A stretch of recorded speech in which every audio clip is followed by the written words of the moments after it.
Ang pag-a-abroad ay hindi para sa mahina ang loob.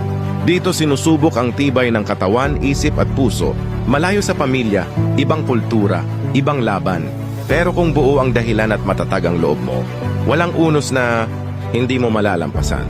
Tandaan, hindi ito bakasyon kundi sakripisyo para sa mas magandang bukas. Kaya bago umalis, siguraduhin mong buo ang loob mo. Hindi sapat ang pangarap, dapat lakasan ang loob. Sa abroad, tibay ng loob ang puhunan.